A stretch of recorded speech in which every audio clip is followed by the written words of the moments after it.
तो क्या आप जानते हैं डॉलर के अगेंस्ट इंडियन रुपीस की वैल्यू कम होती जा रही है। अभी जब वीडियो शूट हो रही है इस समय $1 की वैल्यू 79.39 रुपीज़ है। अभी एक क्वेश्चन हमारे दिमाग में आता है कि डॉलर की वैल्यू डिसाइड कौन करता है, डॉलर की वैल्यू डे बाय डे इतनी बढ़ क्यों रही है और इंडियन रुपीस की वैल्यू क्यों नहीं बढ़ रही है। ये मिस्ट्री सुलझाने के लिए हम बात करेंगे डॉलर की हिस्ट्री के बारे में।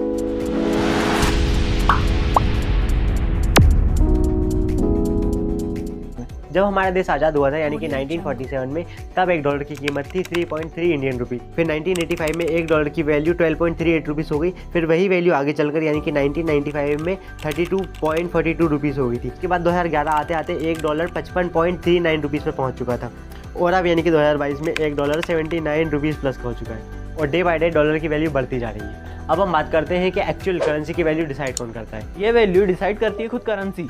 How? Let me tell you what. जब हम कोई देश से इंपोर्ट या एक्सपोर्ट करते हैं तो हमें वहाँ की करेंसी खरीदनी पड़ती है जो कि वहाँ के प्रोडक्ट की वैल्यू के ऊपर डिपेंड करती है। तो पहले हमें वहाँ की करेंसी खरीदनी पड़ती है, फिर उस करेंसी से वहाँ का प्रोडक्ट खरीदा जा सकता है और ये मनी ट्रेप ऐसे ही चलता रहता है। प्रोडक्ट और इम्पोर्ट एक्सपोर्ट के ऊपर ये करेंसी की वैल्यू डिपेंड करती है जो कि इम्पोर्ट या एक्सपोर्ट करने वाली इंटरनेशनल मार्केट डिसाइड करती है। तो ये तो बात हुई अलग अलग देश की अपनी अपनी करेंसी की वैल्यू के ऊपर। अब हम बात करेंगे इंडियन रुपीस के बारे में। यदि इंडियन रुपीस की वैल्यू $1 कर दी जाए तो यानी ₹1 $1 बराबर। It is possible. Yes, it is possible but there is a problem.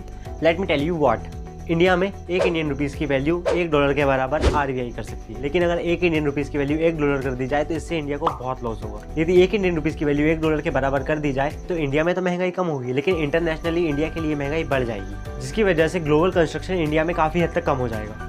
क्योंकि जब एक इंडियन रुपीस की वैल्यू $1 के बराबर हो जाएगी तो जो ग्लोबल कंपनीज हैं वो इंडिया में विजिट ना करके यूएस में विजिट करना ज़्यादा पसंद करेंगी। तो इंडिया में डेवलपमेंट कैसे होगा? The second thing is employment. यदि किसी ग्लोबल कंपनी को एक इंडियन एम्प्लॉय और एक यूएस एम्प्लॉय में से किसी एक को चुनना होगा तो बहुत हाईली चांसेस होंगे कि वो यूएस एम्प्लॉय को चुनेंगे।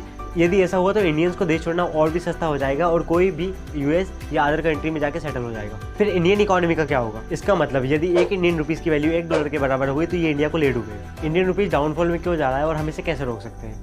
तो इसे हम अलग तरीके से समझेंगे। लोग रुपीस को बेचकर फॉरेन करेंसी खरीद रहे हैं। इंपोर्ट और एक्सपोर्ट में डिफरेंस आ रहा है, मतलब एक्सपोर्ट की जगह इंपोर्ट बहुत ज़्यादा बढ़ रहे हैं। इंडियन रुपीस की वैल्यू बढ़ाने के लिए टूरिज्म को बढ़ावा देना भी इंपॉर्टेंट है। मतलब टूरिस्ट आएंगे तो बाहर की करेंसी आएगी और बाहर की करेंसी आएगी तो इंडियन इकोनॉमी में बहुत बड़ा बदलाव देखने को मिलेगा। तो ये थी इंडियन रुपीस की वैल्यूएशन की बात। यदि हमें $1 और एक इंडियन रुपीस की वैल्यूएशन का पता करना है तो हमें उसकी डेप्थ में उतरना पड़ेगा, जिसके लिए हमें बेसिक से जानना होगा।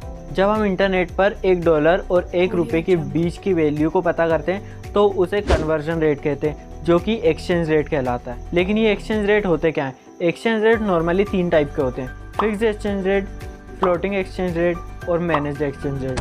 फिक्स एक्सचेंज रेट वे रेट होता है जहां गवर्नमेंट कंट्रोल करती है कि उस करेंसी की वैल्यूएशन या एक्सचेंज रेट कितना होगा।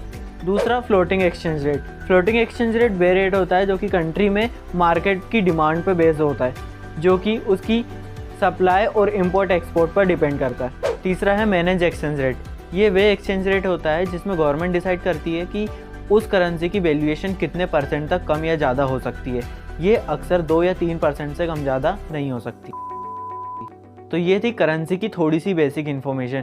होपफुली आपको ये वीडियो पसंद आया होगा। पसंद आया तो इस वीडियो को लाइक कीजिए, चैनल पर नए हो तो सब्सक्राइब कीजिए और यदि हमारी वीडियो से आपको कुछ सीखने को मिलता है तो इसे और लोगों तक शेयर कीजिए। Thank you.